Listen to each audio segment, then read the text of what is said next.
Assalamualaikum warahmatullahi wabarakatuh. Halo, halo, apa kabar Anda semua? Kembali berjumpa dalam perbincangan dari dapur redaksi Forum News Network. Membaca berita di balik berita, off the record Forum News Network, masih bersama saya Herzbun Arif.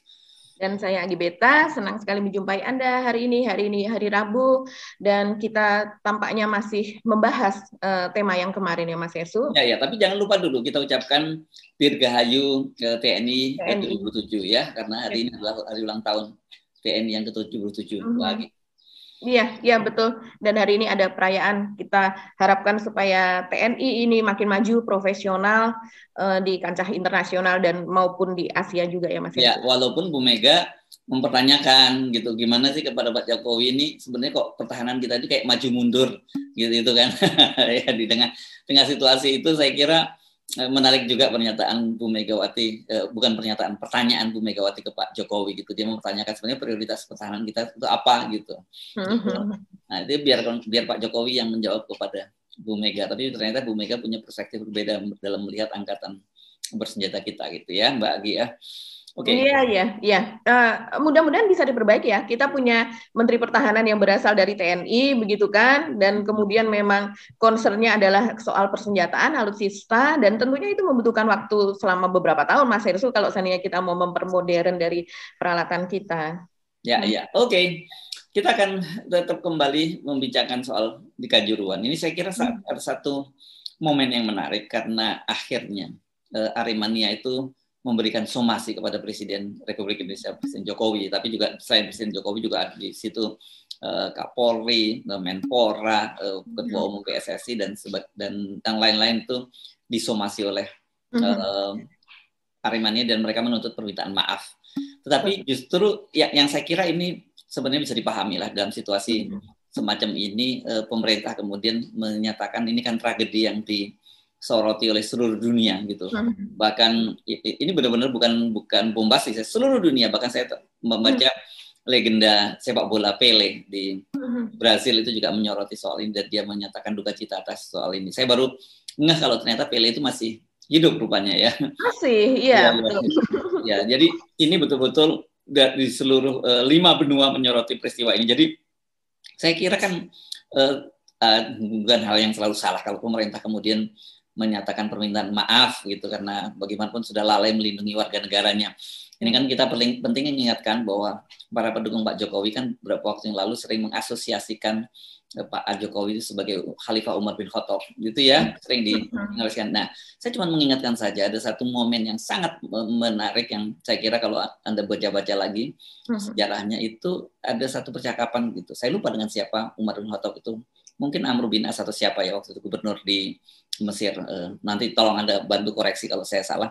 Dia menyatakan bahwa kalau sampai soal ini, dia menyatakan kalau sampai ada satu keledai yang terprosok di lubang jalan di Mesir sana itu, maka Umar bin Khattab itu yang berdosa. Bayangkan itu kan, Umar bin Khattab itu ada di Madinah dan Mesir itu jauh sekali zaman segitu kan, transportasi nggak semudah itu. Dia merasa bahwa kalau ada satu keledai yang terprosok di jalan itu berarti dia infrastrukturnya nggak benar dibangun gitu ya.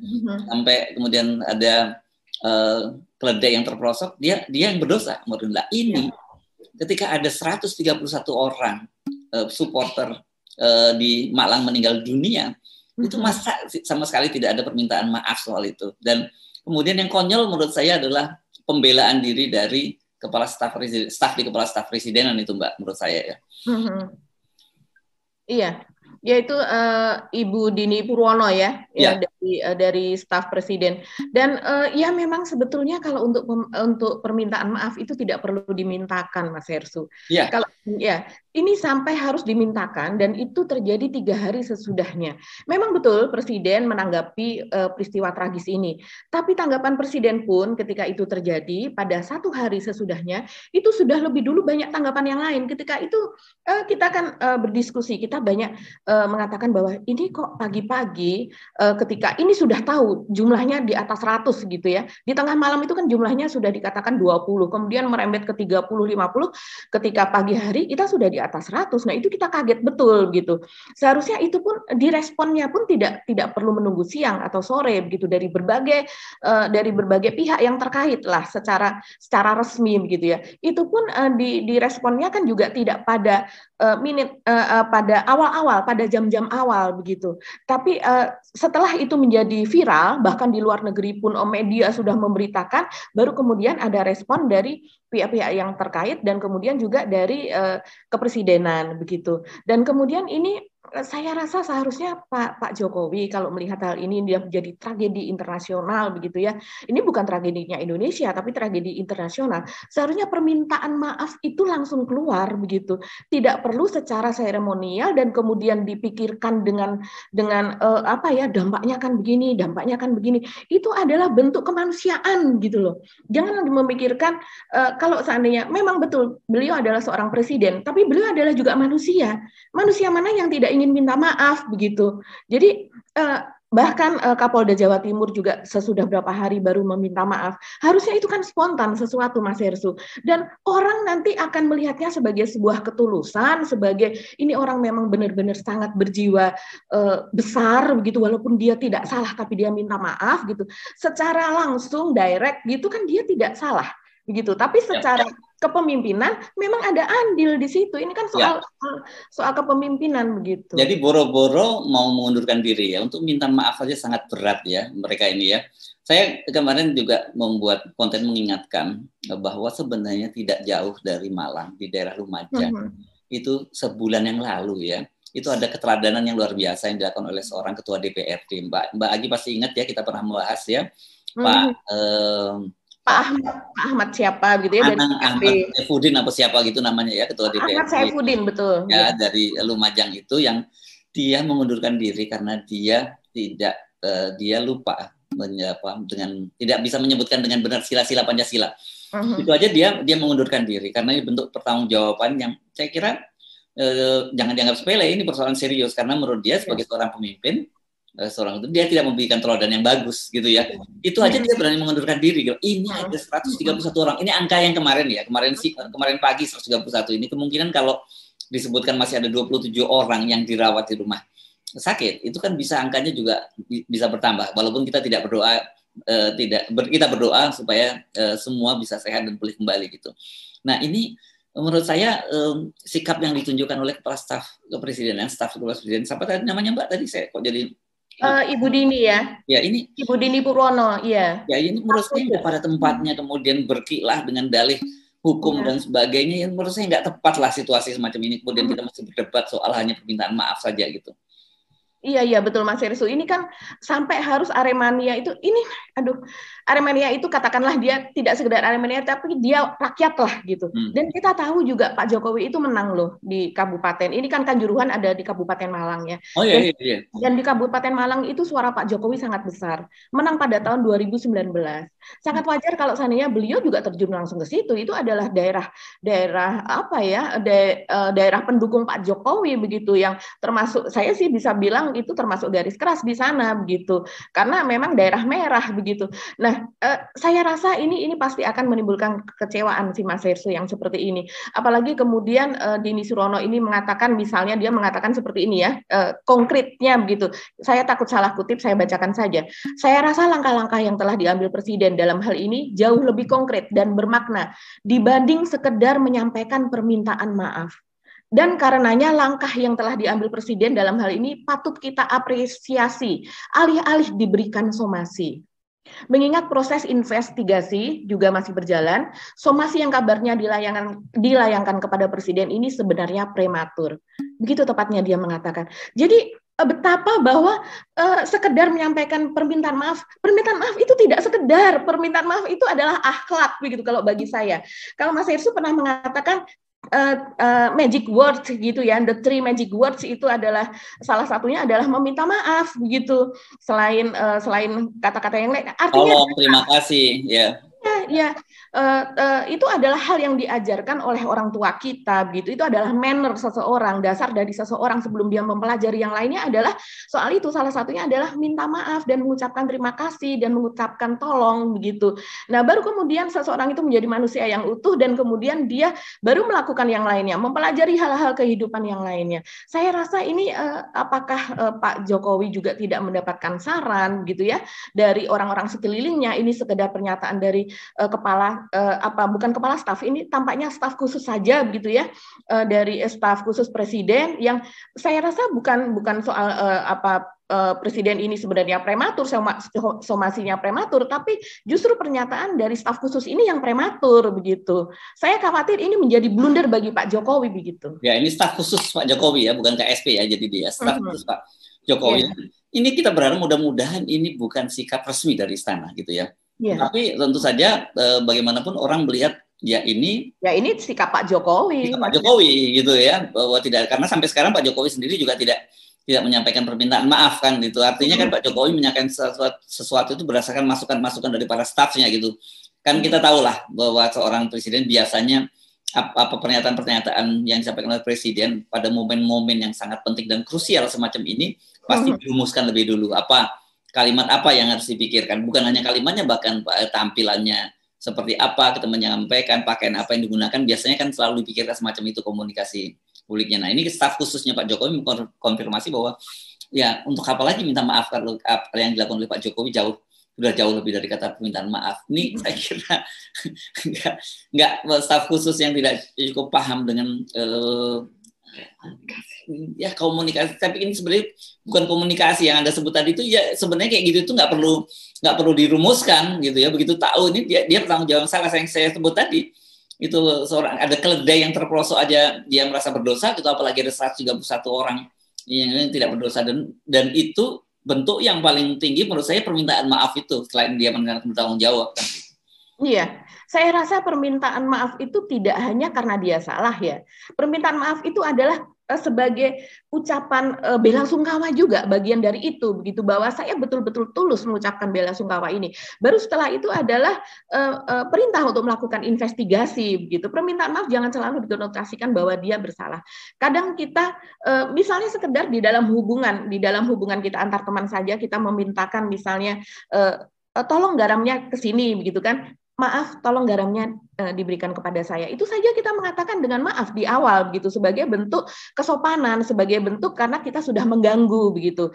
Karena mengganggu, mungkin dia sedang makan, kita minta ini, itu hal yang sangat kecil, gitu. Nah, ini dalam artian bahwa ratusan nyawa dari yang tidak berdosa itu menjadi korban dari sebuah sistem yang tidak proper, sebagai akibat dengan tidak dilaksanakannya SOP, sebagai akibat pelanggaran statuta dari FIFA dan sebagainya. Terlalu kompleks di situ, begitu. Jadi itu hal ini saya rasa cukup memalukan, Mas Hersu, pernyataan seperti ini. Apalagi kemudian lagi-lagi menurut Dini ini dia juga mengatakan begini.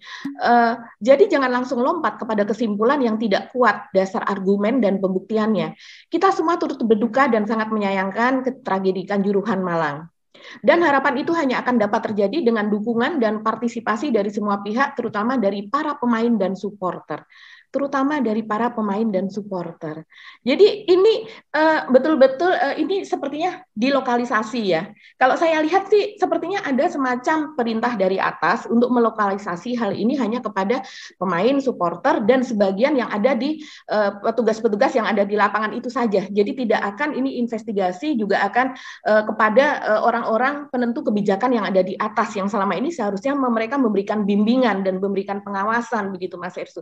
Kalau saya lihat begitu, karena dari jumlah korban saja ini kok lucu sekali, ada penambahan korban di lapangan tapi tidak ada penambahan korban pada pencatatan secara resmi berdasarkan versi Polri, begitu, berdasarkan versi dari kepolisian dan sekelilingnya, begitu. Nah, sementara dari Dinas Kesehatan setempat saja sudah 130, kemudian bertambah 131, dan mereka orang yang ada di lapangan, mereka orang yang membuat catatan. Wajar kalau seandainya kita dari kemarin mempertanyakan, kenapa 125? Ya karena kalau 126 itu akan menjadi nomor 2, sama dengan tragedi yang ada di Ghana. Apalagi kalau karena tragedi di Ghana jumlahnya adalah 126 korban nyawa meninggal. Kalau seandainya 127 sudah menjadi nomor 2 kita. Nah, sebenarnya angka nomor 2 dan nomor 3 ini saja tuh menjadi masalah begitu loh. Nah, seperti itu dikunci di situ. Ini saja sudah menjadi pertanyaan. Apalagi catatan dari Arema yang melakukan, mereka memiliki tim investigasi sendiri. Mereka bilang adalah tim independen pencari fakta ya. Mereka mendatangi dari rumah ke rumah dan membuat catatan. Katanya ini sudah jumlahnya jauh di atas itu. Nah, saya rasa ini perlu transparansi dari pemerintah, dari PSSI, dari kepolisian juga. Nama-namanya disebutkan dong. Yang nama ada musibah, ada gempa bumi itu nama-namanya setiap hari muncul di TV. Siapa namanya, usianya, kemudian asalnya dari mana.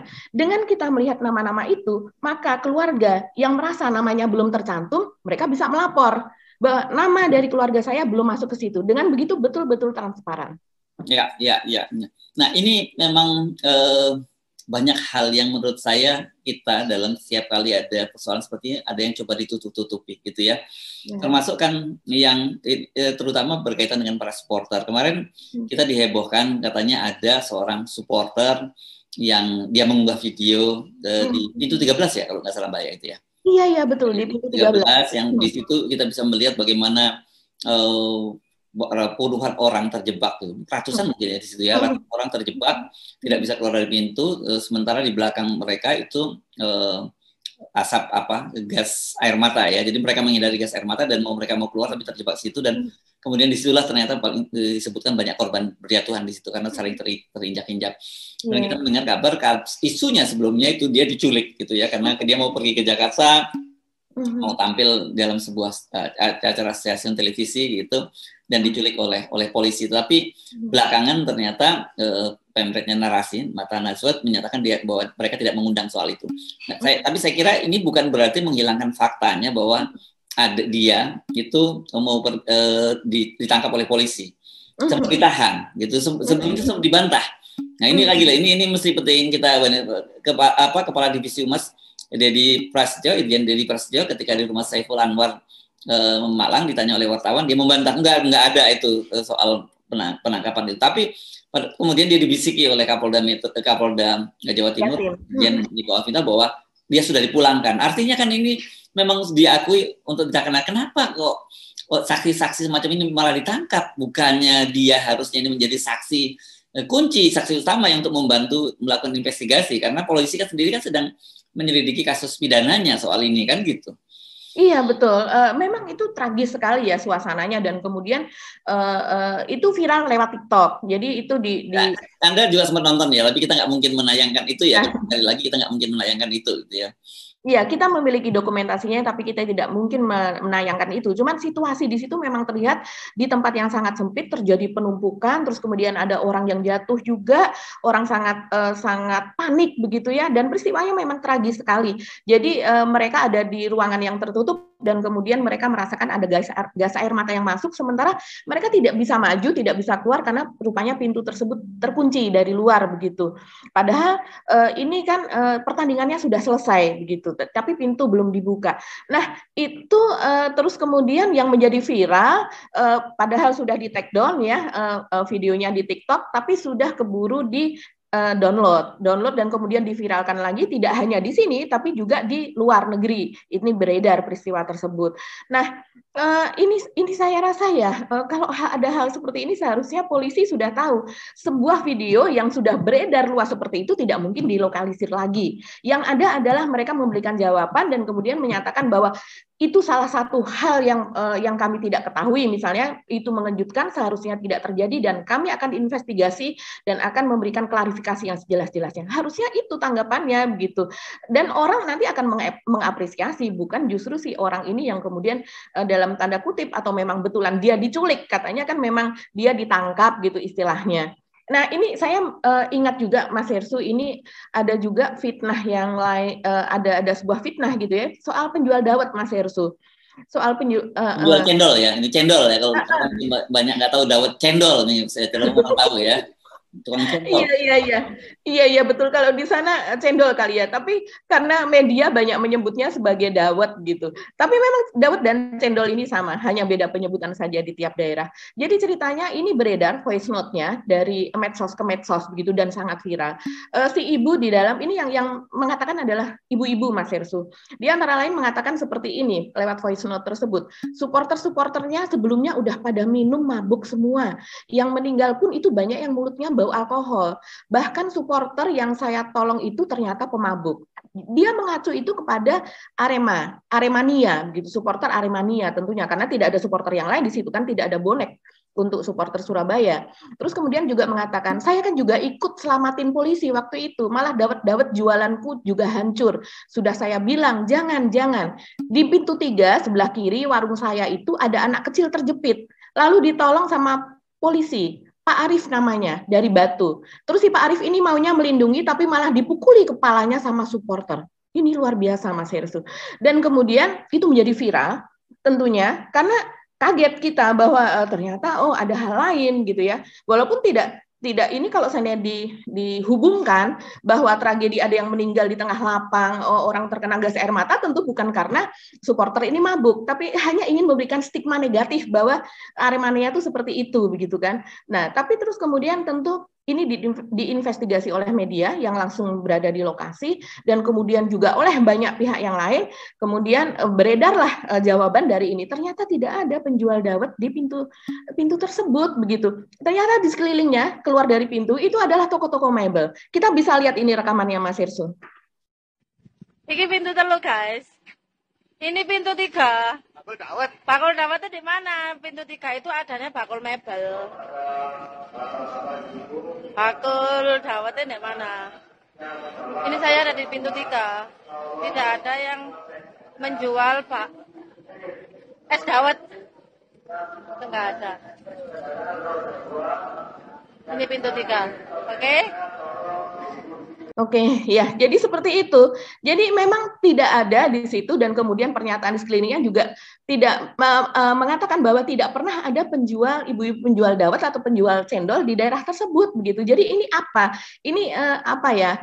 False flag atau apa ya, kayak semacam bendera palsu atau maunya merunyamkan gitu. Kita tidak tahu ya. Mengaburkan persoalan dan juga framing juga, ini kan juga framing itu kan.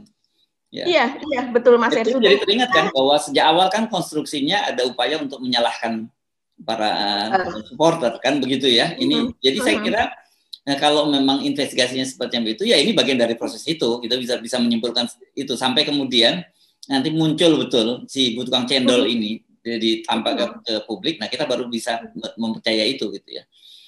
Iya betul. Nah, terus kemudian juga hasil investigasi dari Komisi Disiplin ya, Komdis dari PSSI, yaitu Pak Edwin Tobing, itu memang kita lihat kemarin juga saya lihat seusai itu kan menggelar jumpa pers, dan kemudian juga ada informasi bahwa mereka dari Komdis ini yang melihat langsung ke Kanjuruhan, mereka menemukan sekitar 42 botol minuman keras gitu. Jadi botol minuman keras ini apa ya, kalau di sana itu mungkin semacam oplosan gitu Mas Hersu, terus kemudian yang di daerah gitu, berdasarkan daerah tersebut begitu. Saya lupa namanya botol tersebut, tapi katanya ada 2 jenis begitu, dan itu bisa menyebabkan mabuk.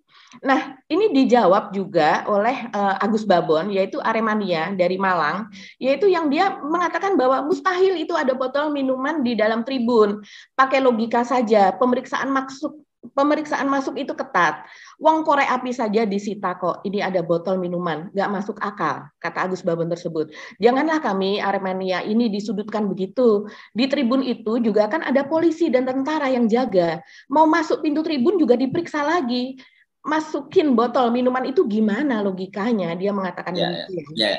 Kita mesti fair ya. Kita tahu lah ada tradisi macam itu ya, mabok-mabokan di hadapan penonton ada, anak-anak muda semacam itu ada juga. Tapi apakah kemudian jadi pertanyaan tadi betul, apakah kemudian mereka berhasil membawa masuk minuman itu ke dalam ke dalam stadion, itu yang saya kira dipertanyakan, karena Aqua saja harusnya ya standarnya itu kan katanya mesti dipindahin ke botol plastik kan gitu, ke plastik gitu ya, supaya tidak membahayakan kan. Iya Mas Hersu, kalau berdasarkan pengalaman saya keluarga gitu, misalnya pergi ke Istora gitu melihat pertandingan, itu memang penjaganya sangat ketat ya, sehingga kami kalau seandainya mau minum ya terpaksa harus keluar masuk begitu, karena tidak boleh, karena Aqua itu memang itu tampaknya merek ya, tapi semua jenis minuman begitu kalau kita bawa itu kan memang bisa kita lempar-lempar dan bisa mengakibatkan kalau kena seseorang itu marah, kemudian memicu sebuah kerusuhan. Nah itu saja tidak boleh begitu. Jadi memang ini ada standar-standar yang memang harus dipatuhi. Memang ya, saya rasa bisa saja itu ada kebocoran atau kelalaian pada saat pemeriksaan karena yang masuk adalah ribuan begitu ya Mas Hersu. Tapi apakah itu korelasinya terhadap kerusuhan ini begitu ya, karena kalau kita lihat kalau saya lihat misalnya taruhlah ini Arema masuk ke dalam stadion begitu, dan kemudian ini juga terjadi pada tanggal 15 September pada pertandingan Persebaya melawan Rans Nusantara itu di Surabaya, di Sidoarjo kalau tidak salah ya. Di Surabaya itu kemudian terjadi kerusuhan juga, itu pada tanggal 15 September, yaitu di mana bonek itu turun ke lapangan begitu, terus kemudian karena mereka kalah, mereka merasa kecewa begitu, biasanya tuh mereka membentangkan spanduk dan sebagainya supaya jangan fafifu, jangan apa gitu, mereka berharap supaya timnya tidak kalah lagi, itu bentuk kekecewaan, tapi itu bisa dihalau tanpa adanya gas air mata. Memang tengah malam kemudian mereka keliling di Surabaya, salah satunya mendatangi katanya manajemen dari Persebaya, yaitu yang ada di Suto, Surabaya Town Square, tapi itu berhasil dihalau, dan akhirnya mereka yang berkumpul itu dihalau dengan gas air mata. Tapi itu wajar saja karena SOP-nya sudah tidak berada di dalam stadion, mereka ada di ruang terbuka begitu, di tengah kota yang dimana mereka dapat membubarkan diri kemana-mana. Itu kita bisa lihat itu terjadi berarti sekitar 2 minggu sebelum kejadian ini, karena pada tanggal 15 September.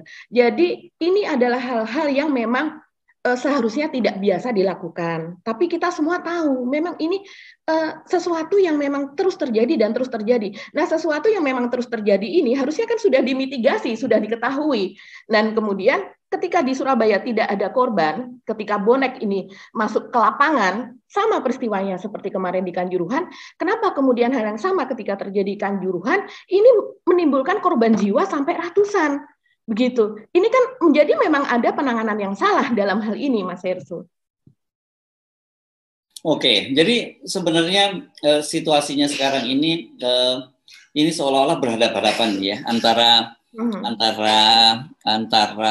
supporter dengan petugas keamanan, antara supporter dengan pemerintah. Kesannya seperti itu karena sejak awal supporter merasa mereka ini dalam posisi disalahkan gitu ya dalam tragedi ini. Padahal kan sebenarnya kalau kita melihat dari video-video yang muncul, ya peran dari petugas keamanan yang tidak bisa mengendalikan diri juga sangat terlihat gitu ya. Ini yang sebenarnya yang dituntut soal itu loh ya, soal bahwa oke, sudah terjadi tragedinya gitu. Mari kita cari kesalahan yang salah, minta maaf. Kemudian tentu saja ada kompensasi yang dilakukan oleh pemerintah. Sebenarnya kalau kayak gitu dilakukan itu akan selesai gitu ya. Tapi kalau kemudian mengapa kemudian para Aremania, bukan hanya Aremania, ini para supporter sepak bola dari klub-klub lain juga kemudian berdiri bersama dengan Aremania karena mereka merasa bahwa mereka kok tiba-tiba dalam situasi ini mereka disalahkan gitu. Padahal kalau terjadi seperti kita sebut ini tawuran antar supporter, ya mereka bisa disalahkan. Tapi dalam ini nggak terjadi tawuran gitu kan. Iya Mas Hersu. Mungkin kita perlu juga klarifikasi dari siapa sih sebetulnya begitu ya yang bertanggung jawab berdasarkan SOP yang ada begitu ya. Ini kalau saya mendapati Mas Hersu ini saya lihat ini ya, saya cari di internet gitu bahwa aturan tentang gas air mata itu adalah atas perintahnya itu penggunaannya di tangan Komandan Satuan PHH Brimob. PHH itu adalah penindakan huru-hara. Begitu. Dan itu berdasarkan peraturan Kapolri nomor 2 tahun 2019 tentang penindakan huru-hara. Saya bacakan saja. Jadi dijelaskan di dalam peraturan tersebut, awalnya Komandan Satuan PHH Brimob Polri memberikan imbauan kepolisian secara lugas, tegas, sistematis sebanyak 3 kali terhadap pelaku aksi huru-hara. Ini di luar bahwa mereka tidak boleh membawa gas air mata ya. Kita kesampingkan itu dulu, yaitu bahwa ini penanganan huru-hara tuh standarnya seperti itu. Apabila imbauan kepolisian tidak dihiraukan oleh pelaku aksi huru-hara, maka Komandan Satuan PHH Brimob Polri memerintahkan dan memberikan aba-aba kepada Satuan PHH Brimob Polri. Jadi Pak Komandan ini memberikan kemudian aba-aba kepada anggotanya, yaitu perintah yang dimaksud yaitu berupa satu, pendorongan massa. Jadi massa itu didorong lebih dulu. Kedua, penyemprotan air dengan menggunakan water cannon. Itu kedua. Ketiga, penembakan gas air mata. Keempat, pemadaman api bila terjadi pembakaran. 5, penangkapan terhadap provokator atau agitator apabila dipandang perlu. Dan 6, dan atau pemasangan barikade dengan kawat barier atau auto barricade begitu. Ya, ini apakah sudah dikerjakan SOP tersebut begitu? Walaupun ini memang bertentangan ya dengan statuta FIFA, yaitu FIFA Stadium Safety and Security Regulation yang pasal 19B tersebut, di mana mengatakan tidak boleh membawa atau menggunakan senjata api atau gas air mata di dalam stadion. Ya, dari situ clear sebenarnya semuanya. Jadi nggak perlu kita perdebatkan lagi siapa yang bertanggung jawab untuk melepaskan gas air mata. Saya kira itu urusan internalnya polisian gitu, karena itu kan di situ ada Kapolres dan ada Komandan Batalion Brimob gitu yang jadi bertanggung jawab. Nah, kemudian kita menjadi pertanyaan apakah itu di bawah kendali operasi dari Kapolres atau tidak gitu. Kalau di bawah kendali operasi ya Kapolresnya ikut bertanggung jawab. Tapi kalau mereka dia mandiri tentu dan Yonnya Brimob itu yang ikut bertanggung jawab kan gitu. Tapi itu internal, nggak jadi isu di lapangan ini, itu internal kepolisian, bukan urusan yang di lapangan. Kalau di lapangan jelas kita statutanya atau regulasi dari FIFA itu yang harus dipegang gitu. Itu kalau kita mau dianggap sebagai bangsa yang beradab ya, karena itu aturan di seluruh dunia seperti itu gitu. Iya. Jadi ada juga pernyataan dari polisi bahwa sebenarnya polisi pun sudah mengetahui aturan tersebut, bahwa kalau berdasarkan FIFA itu tidak boleh dilakukan penembakan gas air mata terhadap penonton, Mas Hersu. Tapi masalahnya dari pihak kepolisian ini masih defensif lagi ya, bahwa mereka juga memiliki SOP tersendiri dalam penindakan huru-hara tersebut. Nah, inilah yang kemudian mungkin membuat publik kecewa ya, terutama Aremania yang merasa mereka menjadi korban ini, kemudian mereka kecewa dan maka memberikan somasi kepada Pak Joko Widodo, Pak Presiden, dan kemudian mereka juga membentuk tim pencari fakta sendiri dan sebagainya begitu. Kalau seandainya mereka ada kepercayaan, tentu mereka tidak akan membentuk sampai sejauh ini sampai mencari tim pencari fakta sendiri, bahkan mungkin akan memberikan bukti-buktinya secara langsung, ini begini, jadi kerjasama gitu, tidak sendiri-sendiri melakukan itu. Oke, jadi sekarang ini tim investigasi tim mencari fakta sudah bergerak, dan kemudian sudah ada rekomendasi ya Mbak ya, lain soal penghentian sementara liga ini itu, dan ini sebenarnya jujur saja ini bukan kabar yang ingin didengar oleh para pecinta sepak bola, baik pemilik klub, supporter maupun para pemain. Itu jelas itu merupakan kabar buruk gitu. Padahal sebenarnya tentunya di luar itu yang harusnya jadi akar penyebabnya, karena kalau enggak nanti jadi masalah. Karena sebenarnya penyebabnya bukan karena supporter, bukan karena pemain, bukan karena klub, tapi karena aparat keamanan kan, itu harusnya di situ mestinya rekomendasi yang pertama kali muncul.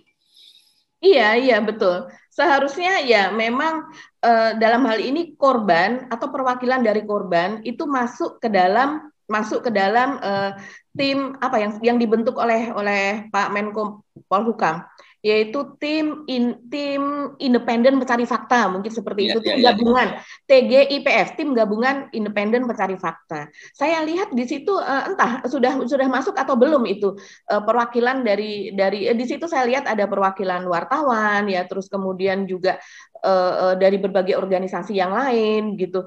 Tapi kita berharap mereka juga melibatkan dari para korban ini. Jadi para korban ini dan keluarganya tidak hanya sebagai objek untuk diinvestigasi, tapi juga masuk ke dalam pembuat keputusan di dalam gitu.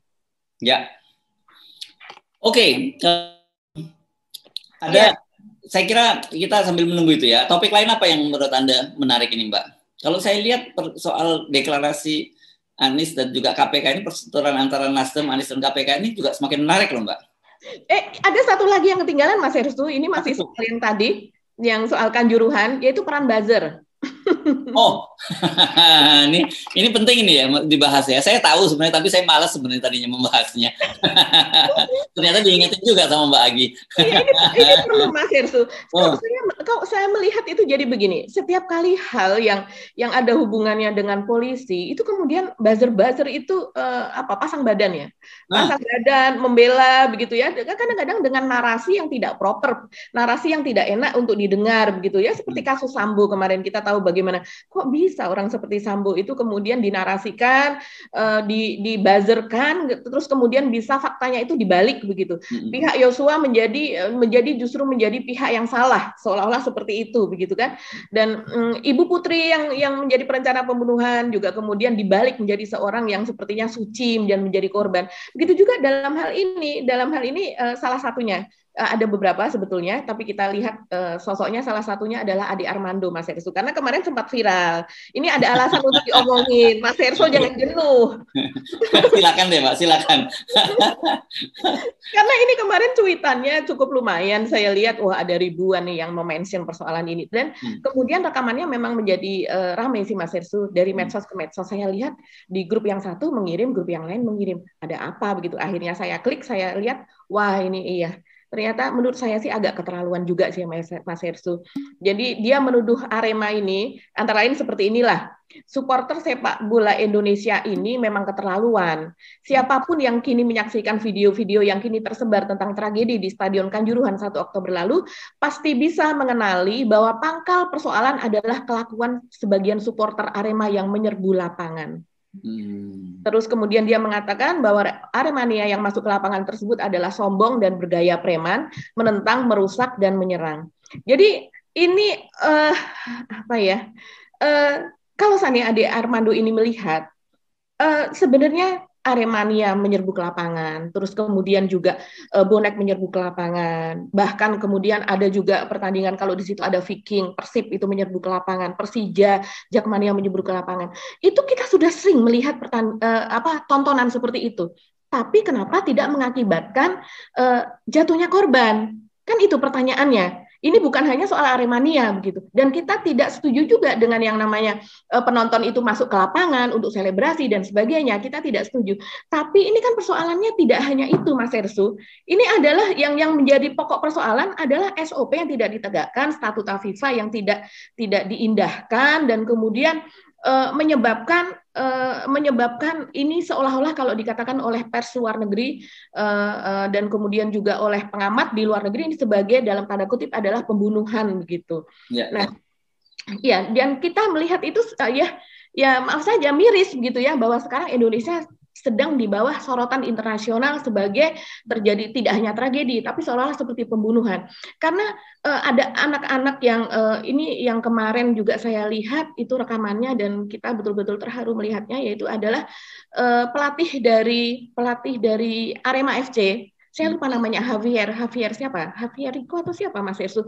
Itu dia ngikutin ya. Ya, itu dia menceritakan soal bahwa ada 4 orang itu yang meninggal di ruang ganti. Jadi sesudah mereka bermain, dia memberikan keterangan kepada media, ya biasa kan jumpa pers sesudah permainan, terus kemudian mereka ini kembali ke ruang ganti, dan kemudian ada sebagian dari penonton itu yang sudah sesak nafas, yang sudah dalam keadaan ini masuk ke ruang ganti, dan mereka berusaha menangani dengan sekuat tenaga, tapi akhirnya meninggal di pelukan para pemain. Itu ada 4 orang dan 2 diantaranya adalah remaja perempuan yang usianya sekitar 15 sampai 16 tahun kata dia begitu. Ya. Kejadian ini menginternasional, Mas Herstu, kisah-kisah seperti ini begitu. Dan kemudian ini apakah perempuan tersebut turun ke lapangan menurut Ade Armando? Kan tidak. Karena biasanya memang kalau di Jawa Timur dan di banyak tempat ya, sepak bola itu menjadi pesta rakyat, di mana orang tua memang banyak membawa anak-anaknya. Bahkan di sini juga kejadian kemarin ada bayi yang meninggal dalam dekapan ibunya. Isi ibu menangis sementara anaknya sudah tidak bernyawa. Nah, Ya, kalau kita lihat Mas Hersu, di internasional itu pada sela-sela pertandingan seringkali ada wanita cantik begitu ya yang disorot, remaja yang disorot dengan dia memakai apa namanya gambar-gambar di wajahnya yang berwarna-warni, mereka membawa atribut. Begitu juga anak-anak gitu ya yang bersama bapaknya terus kemudian ikut bergembira begitu. Nah, itu artinya salah satu kalau saya melihat kenapa sih karena harus diperlihatkan itu adalah sesuatu yang human interest bahwa ini tidak sekedar pertandingan kalah dan menang. Ini adalah hiburan. Ini adalah sesuatu tontonan yang berbau kemanusiaan. Ini adalah family gathering gitu. Jadi sesuatu yang ditonton semua usia, bahkan sampai tua pun ada. Dan itu akan membuat sesuatu menjadi lunak, menjadi happy. Dan pihak pengamanan pun tentu akan mengupayakan safety untuk family safe gitu. Jadi tidak mungkin mereka kemudian dengan melihat di big screen itu ada keluarga, ada anak-anak, ada ibu-ibu, bahkan orang tua yang bersorak-sorai, bergembira. Kemudian sesudah itu ketika terjadi sesuatu yang kerusuhan, yang bukan kerusuhan ya, sesuatu tindakan yang harusnya masih bisa ditangani, tapi kemudian ditangani dengan sesuatu yang kekerasan gitu, sesuatu yang bisa mematikan gitu, tanpa mereka memikirkan misalnya ya, yang paling gampang saja, kalau saya lihat di antara penonton itu ada yang sakit asma atau sakit pernafasan, langsung mati Mas Hersu. Karena saya pernah merasakan yang namanya gas air mata, itu begitu sampai ke tenggorokan, kita udah perih sekali di sini, nggak bisa melihat dan sebagainya. Iya. Oke, tapi saya merasa bersyukur karena saya tidak aktif di media sosial dan saya juga bukan pemerhati buzzer karena menurut saya memang ini betul-betul merusak apa ya. Kalau orang terlalu sering juga mengkonsumsi informasi yang di broadcast oleh buzzer ini membuat sakit apa ya? Secara kejiwaan kita juga akan terganggu. Jadi menurut saya mulailah berpuasa, nonton konten-konten yang dibuat oleh para buzzer. Saya nggak pernah jujur kalau kebetulan saya nggak aktif di media sosial, kalau kemudian dikirim oleh mereka saya nggak pernah membacanya karena menurut saya nggak ada gunanya itu hanya membuat itu kalau di dalam itu kalbu kita menjadi rusak tuh gara-gara konsumsi konten-konten yang mereka buat. Biar mereka sendiri yang rusak lah, jangan kita ikut-ikutan rusak gitu Mbak. Saya kehabisan kata untuk menyampaikan seperti itu. Apalagi Andi Armando yang Anda sebut tadi itu kawan lama saya kenal lama sejak dia, dan saya juga heran mengapa kemudian dia jadi seperti itu sekarang begitu. Iya ya, padahal pada bulan April yang lalu kalau tidak salah April ya, dia baru saja mengalami sesuatu yang juga membuat dia hampir saja kehilangan nyawa. Kalau saya rasa sudah tingkat keparahannya sampai ditelanjangi dan kemudian juga dipukul begitu ya. Tapi itu supaya tidak menjadi pelajaran ya bagi buzzer untuk menarasikan sesuatu dengan kata-kata yang buruk dan kemudian seperti menstigma seolah-olah itu sudah terjadi begitu. Kita tinggalin ya. Kita tinggalin soal buzzer tadi ya. Karena menurut saya jadi non faktor kalau saya menganggap itu buzzer itu sekarang kita abaikan saja gitu ya. Kita tadi membahas soal KPK dan Nasdem ini kelihatannya bakal nekat loh Mbak. Itu ya. Ya karena kalau kita baca narasi dari Wakil Ketua KPK Alexander Marwata, ini kan salah satu orang yang disebut dalam investigasi Tempo sepakat dengan Firly Bahuri untuk menjadikan Anies tersangka gitu ya. Dan dia mengakui bahwa mereka sudah bertemu dengan BPK. Kalau sebelumnya kan disebutkan Tempo kenapa mereka ketemu BPK ini karena mereka sedang mau melobi bagaimana supaya BPK menyatakan ini ada unsur korupsi, ada unsur kerugian negara dalam gelaran Formula E. Nah, dia kan kemarin menyatakan bahwa kita juga tahu bahwa katanya kalau sudah dideklarasikan sebagai calon presiden, artinya resmi dijadikan oleh partai-partai, itu akan menghalangi mereka untuk menjadikan tersangka Anies. Tapi sekarang mereka melihat celah ini. Jadi katanya kan ini kan baru partai, baru Nasdem yang mencalonkan, jadi belum resmi pencapresan. Ini menurut saya ini bakal jadi huru-hara baru ini Mbak Agi. Kalau saya ini gantian speechless Mas Hersu. Tadi Mas Hersu yang speechless, ini gantian saya yang speechless. Karena kalau seandainya itu para penyidik, kalau saya sih percaya apa yang diinvestigasi oleh Tempo ya. Demikian banyak penyidik. Untuk kasus seperti ini, KPK itu kan banyak sekali penyidiknya begitu ya. Dan kemudian kalau para penyidik saja itu menemukan kesulitan gitu untuk mencarikan bukti yang kuat. Karena KPK ini kalau mentersangkakan orang, saya lihat orang itu harus masuk bui. Ya. Harus betul-betul Nah, ini enggak, tapi perlu dicatat, ini harus diingat, ini adalah penyidik yang sudah tersisa setelah disaring oleh Firly lewat tes wawasan kebangsaan pun menyatakan seperti itu gitu loh. Ini kan artinya sebenarnya yang tersisa di KPK ini orang-orang Firly lah, orang-orang yang menurut Firly udah bisa dia kendalikan, tapi pun ternyata nggak bisa melakukan itu juga kan gitu, tapi mau dipaksakan juga kan. Iya, jadi ini konco dewe gitu ya, konco dewenya Firly gitu. Tapi dari konco dewe itu pun disebutkan tidak semuanya setuju dan hanya Alexander Marwata dan Karyoto ya Mas Hersu ya. Dan ini Karyoto ini adalah juga pensiunan begitu ya, Irjen Karyoto. Dan pensiun atau masih aktif ya? Kalau tidak, masih aktif ya Mas Hersu ya? Saya kira masih aktif. Biasanya kalau direktur penindakan seperti Firly dulu kan juga direktur pendidikan dia masih aktif terus. Dia masih aktif ya? Ya, dan kemudian dia juga punya kasus waktu jadi direktur penindakan. Oh iya. Ketemu dengan orang yang berperkara di situ dan malah kemudian dia dibalik-balik dia terus ditarik ke Mabes Polri, balik-balik malah jadi ketua KPK kan gitu. Iya, betul. Dan kemudian itu menjadi ya semacam perbincangan serius waktu itu ya, semacam ada skandal kenapa malah orang yang bermasalah kok jadi ketua KPK begitu. Tapi kalau saya juga melihat itu dari akun YouTube-nya dari Pak Novel Baswedan yang berbincang dengan Mas Bambang Wijoyanto, itu menarik sekali juga ya Mas Hersu ya. Jadi mereka membicarakan tentang ini dan kemudian dia melihat ini memang Firly ini ada agenda pribadi. Jadi kembali lagi kepada permintaan dari ICW dulu agar supaya Dewas ini bekerja lebih aktif begitu. Karena tidak mungkin tidak ada tangan-tangan yang bekerja ketika spanduk Firly itu ada di berbagai pelosok di Indonesia demikian masif dan kemudian tidak hanya di kota tapi juga di daerah-daerah yang jauh dari kota. Yang disoroti adalah spanduk ini di kota tersebut. Kalau seandainya membuat spanduk dengan piksel yang halus begitu ya, jadi spanduknya itu berkualitas lah, bukan yang ecek-ecek.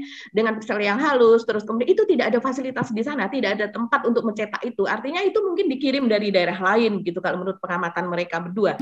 Dan kemudian juga memakai diksi atau kalimat atau narasi itu yang hampir serupa begitu. Jadi artinya ini memang ada harus patut ini dicurigai bahwa memang ada yang mendesain, memang ada tangan-tangan di balik itu. Dan mereka meminta ini tidak proper dong, yang namanya ketua KPK saja untuk dia berhedon begitu ya, gaya hidup hedon aja tidak boleh, apalagi kemudian dia melakukan sesuatu walaupun itu tidak secara langsung, tapi dia mengetahui hal tersebut begitu untuk melakukan hal itu, yaitu semacam kampanye.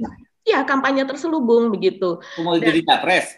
Iya betul, untuk menjadi capres. Walaupun tujuan adalah menjadi capres ataukah dalam kan seperti biasa Mas Hersu sudah sangat biasa enggak lah, kalau saya mesti jujur Pak Firly jangan buang waktu dan duit deh.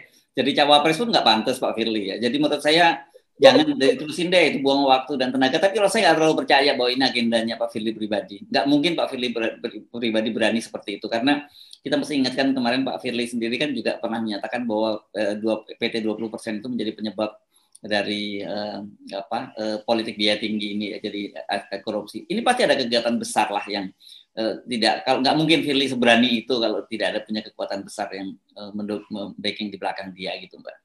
Tapi saya juga percaya kepada Mas Bambang Wijoyanto dan Pak Novel Baswedan kalau mereka sampai mempunyai berani memberikan pernyataan seperti itu memang sepertinya ada sesuatu di belakang yang baik ada maupun tidak, itu sudah sewajarnya kalau seandainya Dewas itu bergerak. Ini ada apa begitu? Oh iya, kalau soal dewan pengawas harus bergerak sebenarnya dengan ribut-ribut sekarang ini. Tadi konteksnya maksud saya, kalau toh betul Pak Firly itu pengen jadi presiden, udahlah jangan mimpi dulu deh gitu. Menurut itu sebenarnya poin saya yang nggak bakal deh. Menurut saya jadi cawapres pun nggak bakal deh Firly ada yang milih gitu lah. Menurut saya itu kesimpulan saya, maksud saya mungkin ada intensi dari Pak Firly untuk jadi cawapres gitu. Terlalu banyak daftar antrinya panjang banget. Dan yang ada pun juga sepertinya yang sudah mati-matian, sudah keluar dana besar itu juga sepertinya tidak. Ya, maksud saya poinnya adalah dalam sekarang ini kasus yang dia kenapa KPK ngotot itu pasti tidak semata kepentingan dari Pak Firly pribadi. Oh iya. Ada kekuatan besar di situ gitu dan harusnya tanpa diminta, tanpa dilapori oleh publik, Dewan Pengawas harusnya langsung bergerak. Itu gunanya Dewan Pengawas, gitu loh Mbak. Iya, betul Mas Herssu. Dan juga ini akhirnya sebenarnya ini menjadi apa yang dilakukan oleh Pak Firly di masa lalu itu menjadi viral lagi sih sekarang. Kita lihat deh di media sosial percakapan soal Pak Firly menggunakan helikopter, yaitu dalam perjalanan dia dulu tahun yang lalu dari Palembang menuju ke kampungnya, yang kemudian dia katanya hanya membayar sekitar 30 juta sekian begitu ya, padahal seharusnya kalau berdasarkan penyewaan itu yang umum itu dia harus membayar sekitar 150 juta sekian, artinya diskonnya terlalu besar dan itu bisa dianggap sebagai gratifikasi, dan ternyata itu yang sesuatu hal yang seharusnya bisa diberikan sanksi lebih besar, ternyata itu hanya sekedar peringatan yang diberikan dan permintaan maaf begitu kan. Nah, itu kembali kemudian menjadi ini lagi. Nah, terhadap hal yang seperti orang menjadi bertanya-tanya, ini sebenarnya Pak Firly ini apa ya? Atau karena dia punya sandera sehingga dia mau melakukan hal ini begitu kan, sanderanya terlalu banyak gitu ya. Bukan punya sandera, tersandera. Ya, tersandera. Ya betul, dia mungkin tersandera sehingga mau melakukan hal ini yang diperintahkan oleh orang begitu ya. Kalau menurut Andi Arief kan ini adalah atas desakan istana begitu. Nah, kita gampangnya berdasarkan genderuwo deh supaya netral gitu. Oke Mbak, saya sih sedang menebak aja ini. Berani tidak ya KPK terus melakukan itu gitu. Kalau berani apa konsekuensinya? Itu yang saya lebih tertarik sebenarnya untuk menunggu itu dan memprediksi itu seperti apa. Jadi saran saya kita masih harus terus watch this game gitu ya, karena ini akan menjadi sangat menarik ya. Jangan enjoy this game ya, karena ini ngeri-ngeri sedap soalnya kasusnya ini ya. Ya. PR-nya sebenarnya KPK terlalu banyak lah Mas Herssu, masih banyak kasus lain yang jauh lebih besar. Kenapa ini yang nilainya pun kecil sekali begitu. Kalau dilihat ini sepertinya ini soal kebijakan begitu. Mungkin kalau secara materi tidak begitu kan. Dan kemudian ternyata kegiatannya sudah terselenggara dan kemudian juga ada penilaian secara independen dari lembaga ekonomi yang mereka juga mengatakan bahwa dampak positif dari keekonomian itu berdampak sekian gitu, sekian triliun dari biaya yang hanya sekian miliar misalnya. Oke. Kita tunggu saja Mbak Agi perbincangan berikutnya. Kita mesti mengakhiri perbincangan kita kali. Baik lagi, saya Subno Arif. Dan saya Agi Beta, terima kasih atas perhatian Anda. Tetap salam 0%. Wassalamualaikum warahmatullahi wabarakatuh. Waalaikumsalam warahmatullahi wabarakatuh. Tetap 0%.